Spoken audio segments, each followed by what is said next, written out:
നമസ്കാരം, സ്വീറ്റ് കിച്ചണിലേക്ക് എല്ലാവർക്കും സ്വാഗതം. ഇന്ന് ഞാൻ ഉണ്ടാക്കാൻ പോകുന്നത് ഈ ചൂടുകാലത്തൊക്കെ കഴിക്കാൻ പറ്റിയ നല്ലൊരു ഡിസേർട്ട് റെസിപ്പിയാണ് കേട്ടോ. ഇത് സ്ട്രോബെറിയും ഒക്കെ വെച്ചിട്ടുണ്ടാക്കിയിട്ട് നല്ല ക്രീമി ആയിട്ടുള്ളൊരു പുഡിംഗ് റെസിപ്പിയാണ്. അപ്പോൾ ഇത് നമുക്ക് ഗ്ലാസ്സിൽ സെർവ് ചെയ്യുക, അല്ലെങ്കിൽ ബൗളിൽ സെർവ് ചെയ്യുക, അല്ലെങ്കിൽ മൊത്തമായിട്ട് അങ്ങനെ ഒരു ട്രേയിലായാലും കുഴപ്പമില്ല കേട്ടോ. അപ്പോൾ ഞാനിതാ ഗ്ലാസ്സിലാണ് ചെയ്യുന്നത്. സ്ട്രോബെറി ഇതാ ഞാൻ കട്ട് ചെയ്ത് വെച്ചിട്ടുണ്ട്. ഒന്നിങ്ങനെ ഡിസൈന് വേണ്ടിയിട്ട് ഇങ്ങനെയും കട്ട് ചെയ്യുക, അല്ലാതെ ഇത് ചെറുതാക്കി കുഞ്ഞു കുഞ്ഞാക്കി കട്ട് ചെയ്യുക കേട്ടോ. അപ്പോൾ ഇതിലേക്ക് നമുക്ക് പഞ്ചസാര ഒരു 1.5 ടേബിൾ സ്പൂൺ വേണം. അത് ഞാനൊന്ന് 1 ടേബിൾ സ്പൂൺ വെള്ളം ഇട്ടിട്ട് ഒന്ന് മെൽറ്റാക്കി എടുക്കുക കേട്ടോ, അടുപ്പത്ത് വെച്ചിട്ട്. ഇത് നമുക്ക് ആ സ്ട്രോബെറി ഇതിലൊന്ന് വേവിച്ചെടുക്കണം. ഇതിൻ്റെ ഒരു പുളിയല്ലേ സ്ട്രോബെറിക്ക്, അത് ഒരു മധുരത്തിൻ്റെ ഒരു ഫ്ലേവർ കിട്ടാൻ വേണ്ടിയിട്ട് നമ്മളിങ്ങനെ പഞ്ചസാര പാനിയാക്കിയിട്ട് ഇതിലിട്ടാൽ മതി. അപ്പം നല്ലൊരു ടേസ്റ്റ് ഉണ്ടാവും, പുളി കുറഞ്ഞു കിട്ടും കേട്ടോ. അപ്പം ഞാനിതാ ഇങ്ങനെ കട്ട് ചെയ്തത് ഇങ്ങനെ ഒന്ന് പഞ്ചസാരൻ്റെ അതിലൊന്ന് നന്നായിട്ട് ഇങ്ങനെ വേവിച്ചെടുക്കുന്നുണ്ട്. കുറേ നേരം ഇട്ട് വെക്കരുത്, അതിങ്ങനെ അലിഞ്ഞു പോവും. അപ്പോൾ അതൊന്ന് ജസ്റ്റ് ഒന്ന് ഇട്ടിങ്ങനെ തിരിച്ച് മറിച്ചിട്ടിട്ട് നമുക്കിത് മാറ്റട്ടോ ഒരു പ്ലേറ്റിലേക്ക്. എന്നിട്ട് ബാക്കി നമുക്ക് ചെറുതാക്കി നുറുക്കിയതിട്ട് ഇട്ടിട്ട് ഇതേപോലെ ചെയ്യണം. അപ്പോൾ ഇത് ഞാനിതാ പ്ലേറ്റിലേക്ക് മാറ്റിയെടുക്കുക കേട്ടോ. നല്ലൊരു കളറും കിട്ടും, ഇതിന് ഗ്ലേസിങ് കിട്ടും ഇങ്ങനെ ചെയ്താൽ. അപ്പോൾ ഞാനിത് ഈ പാത്രത്തിൽ നിന്ന് മാറ്റിയിട്ടുണ്ട്. നമ്മളെ പഞ്ചസാരപ്പാനിൻ്റെ കളറൊക്കെ മാറിയിട്ട് സ്ട്രോബെറിൻ്റെ കളർ അതിലേക്ക് ഇറങ്ങിയിട്ടുണ്ട്. ഇനി നമുക്ക് നുറുക്കി വെച്ചത് കൂടി ഇട്ട് കൊടുക്കുക. എന്നിട്ടിത് നന്നായിട്ടൊന്ന് ഇതിലേക്ക് ഒന്ന് പഞ്ചസാരപ്പാനി പിടിച്ചിട്ട് ഇത് ജസ്റ്റ് ഒന്ന് വെന്തോട്ടിട്ട്, അത് കുഴപ്പമില്ല, നമുക്കിത് ഇടയിൽ ഇട്ട് കൊടുക്കാനുള്ളതാണ്. കാരണം അത് നന്നായിട്ട് പഞ്ചസാരപ്പാനി ഇതിലേക്ക് പിടിച്ചിട്ട് നല്ല മധുരം ഉണ്ടാവും, പുളിയൊക്കെ പോകട്ടോ അതിന് നന്നായിട്ട്. അപ്പോൾ അത് കഴിക്കുമ്പോൾ നല്ല ടേസ്റ്റാണ് ഈ സ്ട്രോബെറി വെച്ചിട്ടുള്ള ഈ ഡിസേർട്ട്. ഇനി ഇതിലേക്ക് ബിസ്ക്കറ്റ് വേണം. ഏത് ബിസ്ക്കറ്റായാലും കുഴപ്പമില്ല കേട്ടോ, മേരി ബിസ്ക്കറ്റോ ഗുഡ് ഡേ ബിസ്ക്കറ്റോ ഏത് നിങ്ങൾക്ക് ചൂസ് ചെയ്യാം. ഞാനിപ്പോൾ ഇവിടെ ലോട്ടസ് ബിസ്ക്കറ്റാണ് എടുത്തത്. അത് നന്നായിട്ടൊന്ന് പൊടിച്ചെടുക്കുക. ഞാനിപ്പോൾ ഇങ്ങനെ ഒരു ബട്ടർ പേപ്പറിലിട്ടിട്ട് ഇങ്ങനെ നമ്മൾ റോളർ വെച്ചിട്ട് ഇങ്ങനെ ഒന്ന് പൊടിച്ചെടുത്തതാണ് കേട്ടോ. മിക്സിയിൽ പൊടിച്ചെടുത്താലും കുഴപ്പമില്ല. ഞാനിപ്പോൾ ഇതിങ്ങനെ ആണ് പൊടിച്ചത്. അപ്പോൾ നന്നായിട്ട് പൊടിഞ്ഞു പോവില്ല, കുറച്ച് കഷ്ണങ്ങളൊക്കെ ആയിട്ടാണ് ഇത് കിട്ടുക.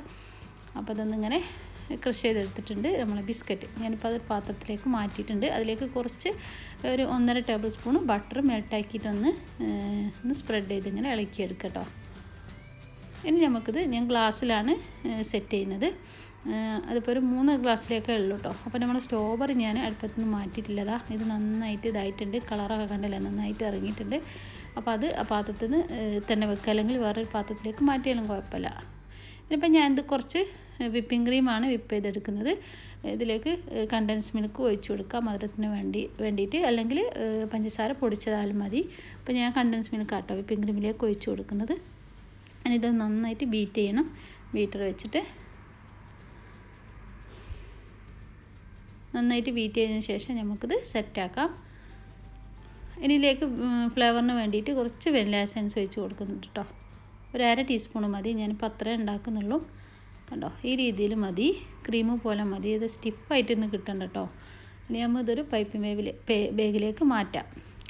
എന്നിട്ടിത് നമുക്ക് ഗ്ലാസ്സിൽ ഒഴിച്ച് കൊടുത്താൽ മതി. പൈപ്പിംഗ് ബാഗിലേക്ക് മാറ്റിയിട്ടുണ്ട്. ഇനി ഞാനിപ്പോൾ ചെറിയ 2 ഗ്ലാസ്സാണ് എടുത്തത്. അതിലേക്ക് ഞാൻ ആദ്യം ബിസ്ക്കറ്റിൻ്റെ നമ്മൾ പൊടിച്ച ലെയറിൽ ആ പൊടിച്ചത് ഇട്ട് കൊടുക്കുക. അത് ഒരു ലെയറായിട്ട് ഫസ്റ്റ് ലെയറായിട്ട് നമുക്ക് കിട്ടും. ഇനി അതിൻ്റെ മുകളിൽ ഞാനിപ്പോൾ സ്ട്രോബെറി ക്രഷ് നമ്മളിങ്ങനെ വേവിച്ചെടുത്തില്ലേ പീസാക്കിയത്, അത് വെച്ച് കൊടുക്കുക. ഓരോരോ സ്പൂൺ വീതം വെച്ച് കൊടുത്താൽ മതി കേട്ടോ 2 ഗ്ലാസ്സിലേക്കും. ഇനി നമുക്ക് ഇതിൻ്റെ മുകളിൽ നമ്മൾ ക്രീം അങ്ങനെ ലെയറാക്കി വെച്ച് കൊടുക്കുക കേട്ടോ. കണ്ടോ, നല്ല ടേസ്റ്റാണ് ഈ ക്രീമും സ്ട്രോബെറി ബിസ്ക്കറ്റിൻ്റെ ആ പൊടി എല്ലാം കൂടി വരുമ്പോൾ കഴിക്കാൻ നല്ല സൂപ്പറാണ് കേട്ടോ.